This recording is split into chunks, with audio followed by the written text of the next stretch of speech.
Bonjour à toutes et à tous pour ce nouveau podcast.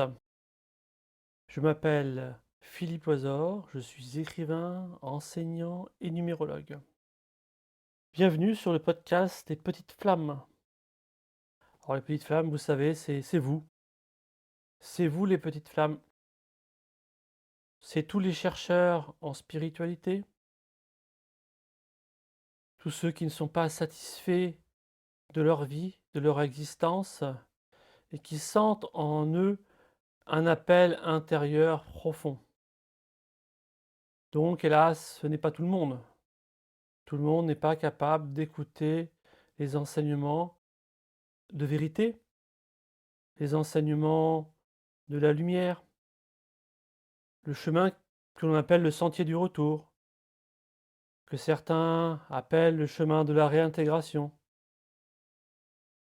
Voilà, c'est vous tous, c'est vous tous, c'est nous tous, et c'est en faisant grandir cette lumière intérieure que l'on peut la transmettre à l'ensemble de l'humanité. Alors il n'y a pas de prosélytisme, hein. Il n'y a personne à convaincre. Ceux qui cherchent encore à convaincre, leur entourage, à convaincre, leurs amis, qui leur disent: «Ah mais tu devrais, absolument faire ceci ou cela». Vous vous rendrez compte que c'est inutile. Quand on n'est pas prêt, on n'est pas prêt. La connaissance spirituelle comporte, nombreux échelons d'accès à notre intériorité, et il faut avoir, vraiment le cœur pur, le cœur bien orienté, les pensées bien orientées pour éviter bien des déconvenues. Alors, il y a différents degrés, hein, je le répéterai toujours, comme je dis, il y a le degré maternel, mais qui n'est pas maternel tant que ça, hein. Beaucoup sont même loin du degré maternel, car on trouve il y a beaucoup de choses et de bases à acquérir. Alors, aujourd'hui, je vais vous parler de l'occultisme. Qu'est-ce que l'occultisme? Voilà cette question qui m'a été posée via mon site internet, Philippe Loisor, et on me dit: «Monsieur Loisor, qu'est-ce que l'occultisme? Pouvez-vous nous en dire plus?» Ah, l'occultisme, c'est, l'occultisme regroupe les connaissances qui ne sont pas données à tout le monde, auxquelles on n'a pas accès facilement. Seuls ont accès aux sciences, occultes ceux qui ont le cœur pur. Alors les sciences occultes étaient, enseignées autrefois, bien évidemment, dans les écoles de la sagesse, dans les temples de la sagesse, avant qu'elles ne ferment. Et déjà à l'époque, il fallait montrer patte blanche pour pouvoir être admis au temple.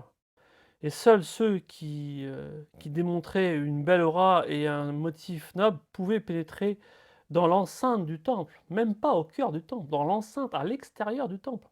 Vous voyez, c'était quelque chose de très sérieux, et les sciences occultes regroupent des domaines comme l'alchimie, la kabbale, l'astrologie, l'hermétisme, et puis tous les domaines connexes, même le tarot, la science des nombres. Vous voyez, ça regroupe, beaucoup, beaucoup de choses. L'occultisme permet de pénétrer les secrets de la nature, les secrets de son soi profond, les secrets, liés à la nature mentale, à la nature astrale, à la nature physique.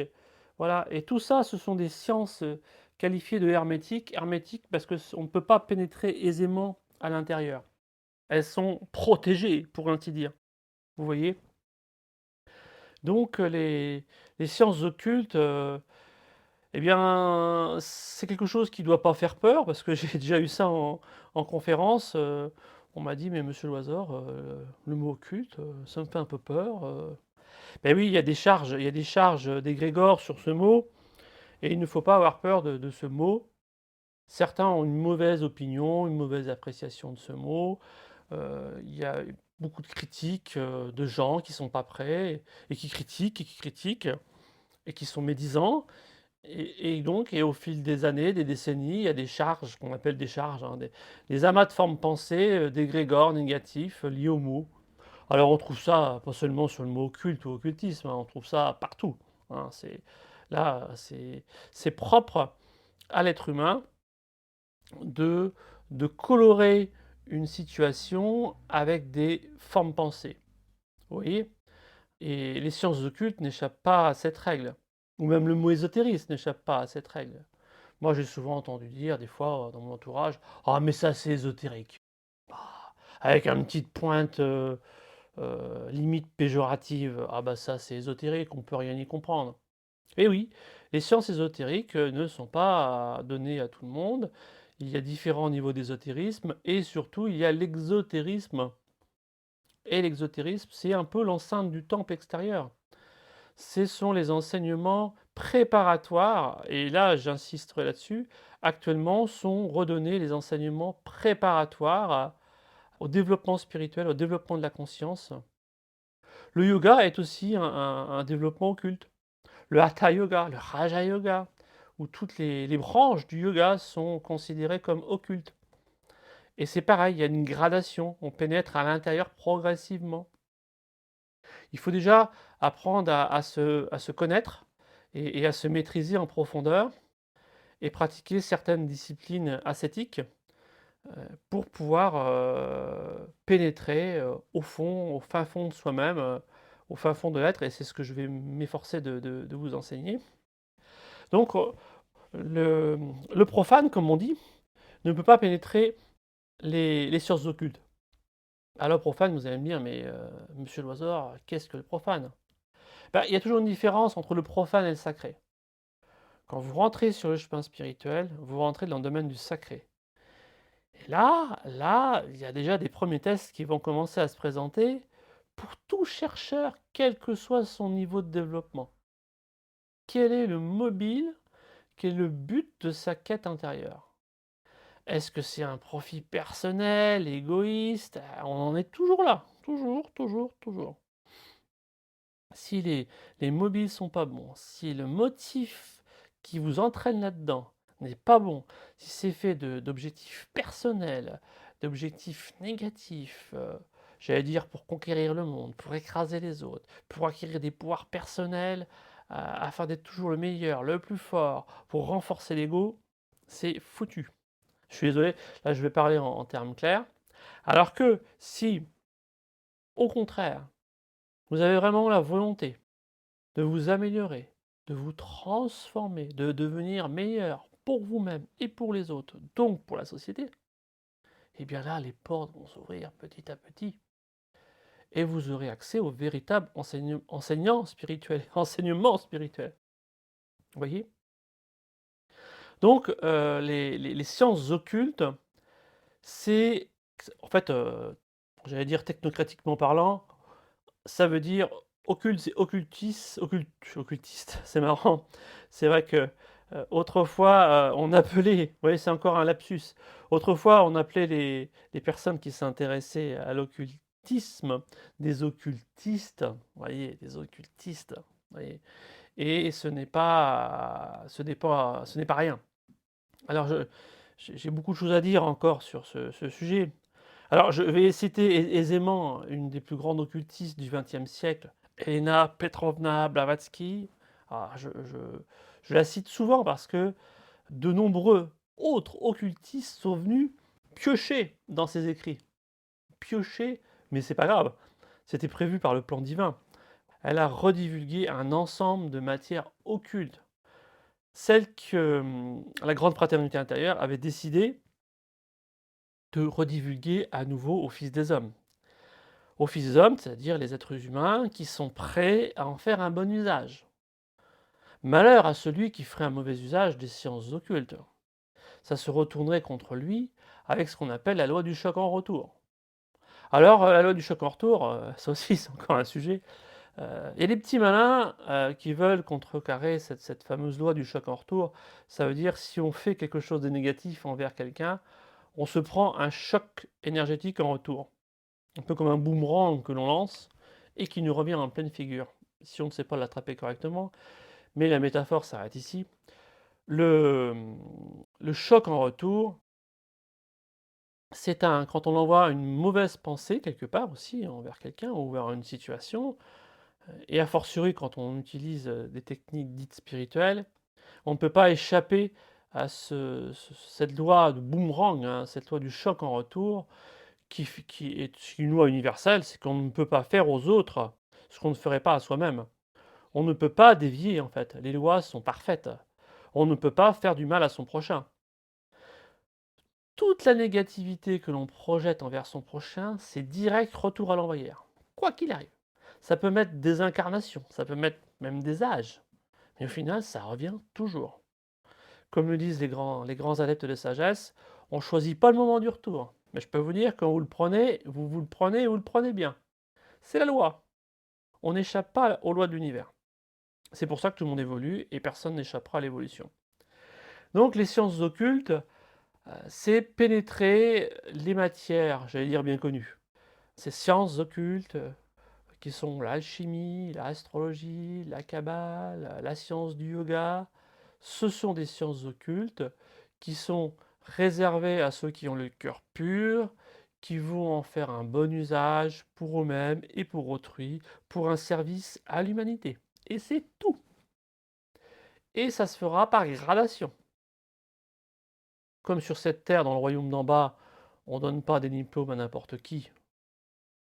Hein, on ne peut pas s'improviser médecin, par exemple, sans avoir fait le cursus qui va bien.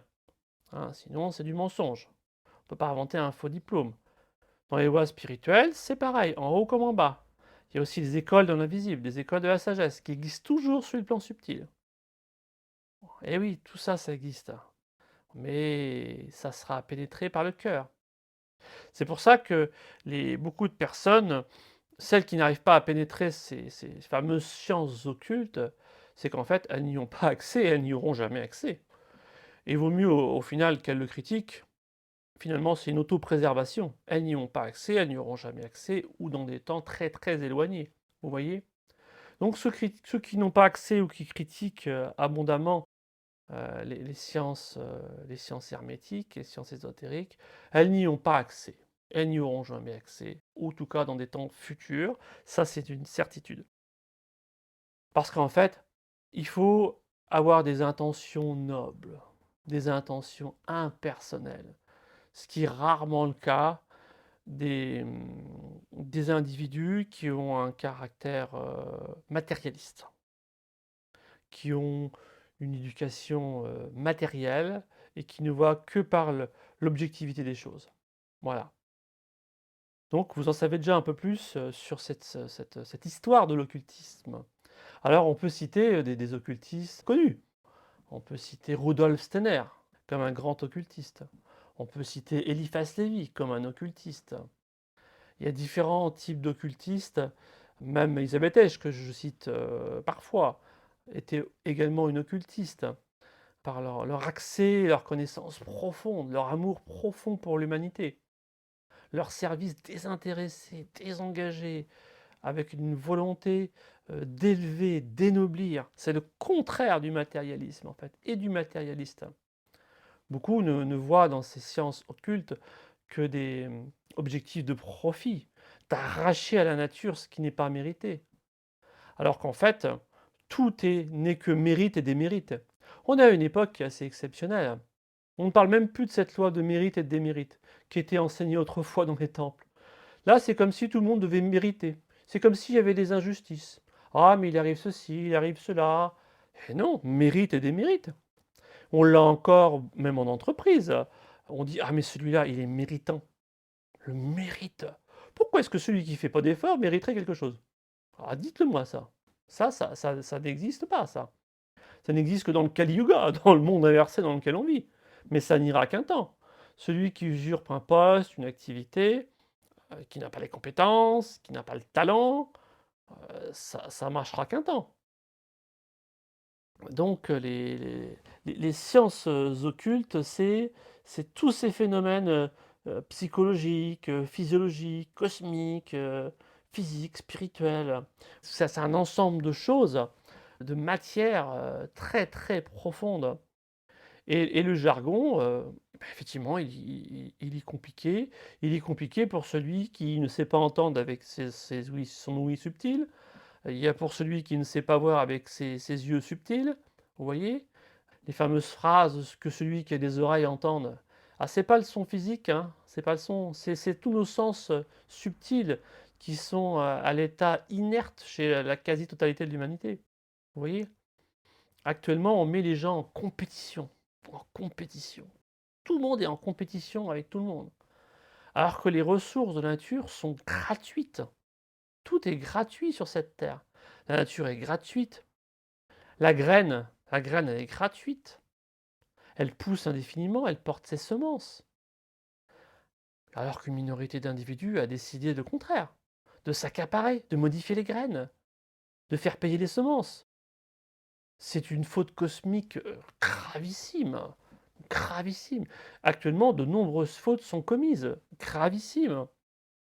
Mais comme ce sont des fautes de groupe, parce que nous aurons un karma de groupe, ces individus se réincarneront dans un futur plus ou moins lointain pour apprendre qu'on ne fait pas ce genre de choses.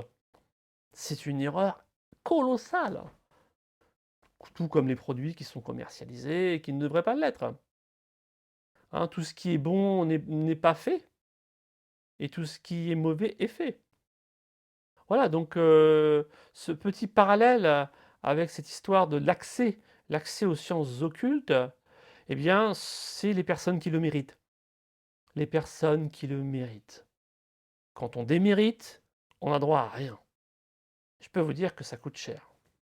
Et celui qui ment, qui triche, qui tire à boulet rouge sur la science spirituelle, il tire à boulet rouge sur lui-même. Il se détruit tout seul. On n'a pas à s'occuper de ce qu'ils deviendront. Pas de négativité. Il ne faut pas critiquer. Ils ont décidé de ne pas croire.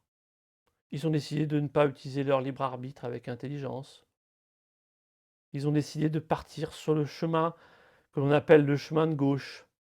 D'ailleurs, ça fait penser que dans le langage encore, j'allais dire dans nos campagnes ou même dans nos villes, en tout cas moi je l'ai entendu quand j'étais plus jeune, on dit: «Ah mais cette personne-là, elle a pris le mauvais chemin. Il faut la ramener dans le droit chemin». Vous voyez? Même dans l'inconscient collectif, c'est resté cette histoire de droit chemin et de mauvais chemin. Même nos juges, même la justice elle-même, elle juge, en fonction de ces critères. Mais c'est des critères humains, donc il y a des erreurs. Et c'est pour ça qu'il y a des avocats et c'est pour ça qu'il va y avoir une justice. Mais au final, il y a une seule justice, c'est la justice divine. Donc vous voyez, l'histoire de droit chemin, de chemin. Alors en occultisme, vous voyez, les premiers pas. En occultisme, on dit la voie de la main droite et la voie de la main gauche. Déjà, ça nous ramène encore sur cette histoire de chemin de droite et de gauche. Vous voyez? On parle aussi de cette notion de ne pas perdre le nord. De ne pas perdre le nord, vous voyez? Ne pas perdre le nord. Ah, il a perdu le nord. Vous voyez ce qui est resté dans l'inconscient collectif? Ne pas perdre le nord. Mais c'est une vérité. C'est encore une vérité électromagnétique, mais c'est une vérité aussi subtile. Ne pas perdre la bonne direction. Qu'est-ce qui emmène vers la bonne direction un individu? C'est sa conscience supérieure. C'est son être réel. Donc on n'est pas connecté sur son soi supérieur, bah, on perd le nord. Et même pire, on va vers l'ouest. Alors je vais peut-être vous faire rire, mais cette expression connue: «Ah ben cette personne elle est à l'ouest», ah ben bien sûr, parce que d'un point de vue occulte, l'ouest c'est l'ombre. Ah ah! Ça fait réfléchir encore. Alors, je ris un peu dans un certain sens, parce qu'en fait, tout est resté. On a beau vouloir, être à une époque où on veut retirer à l'être humain, la connaissance spirituelle, parce que c'est ça qui est en train de se passer, actuellement. On veut l'empêcher de penser par lui-même, on veut l'empêcher de réfléchir par lui-même, alors que la manière de penser est totalement fausse. Les sciences dites occultes, comme le Raja Yoga, enseignent à penser correctement, à découvrir l'organe du mental. Alors je ne vais pas aller trop loin dessus parce que c'est pas l'objectif, mais vous voyez, je vous ai déjà parlé un petit peu des sciences occultes, hein. Donc ce mot ne doit pas faire peur, surtout pas. parce qu'il n'y a rien qui doit faire peur, car ce ne sont pas vos peurs, mais la peur des gens qui ont eu peur en pensant à ce sujet. Et comme ils sont peut-être nombreux et depuis très longtemps, et le simple fait d'y penser, tac, vous êtes dessus. C'est pas votre peur, c'est la peur des autres. Ça amène à cette réflexion, c'est quelles sont les pensées qui habitent en vous? Est-ce que ce sont vos pensées ou les pensées des autres? Vous voyez? Et c'est là qu'intervient la science de la méditation. Ben voilà, j'espère avoir répondu à cette question: «Qu'est-ce que l'occultisme?» Ben voilà, les sciences occultes, elles sont cachées aux profanes, elles sont sacrées et il faut les mériter. Elles sont, redévoilées petit à petit pour les chercheurs au cœur pur, voilà, et puis pour en faire un bon usage, avec un service désintéressé pour l'humanité. Donc ce rendez-vous s'arrête là pour ce podcast. Ah, vous pouvez retrouver sur mon site, internet, Philippe Loizor, des renseignements sur, ce que je propose, sur le livre que j'ai écrit, Poèmes spirituels, pour l'avenir de l'humanité. Des poèmes qui sont d'actualité, car en fait la spiritualité c'est être ancré sur cette terre, ancré sur cette terre. Bah, on ne peut pas fuir le monde, on est dans le monde et c'est la transformation spirituelle de chacun qui changera l'humanité par cette connaissance des lois spirituelles. Et bien je vais vous laisser pour de bon et surtout n'oubliez pas de penser par vous-même. À bientôt.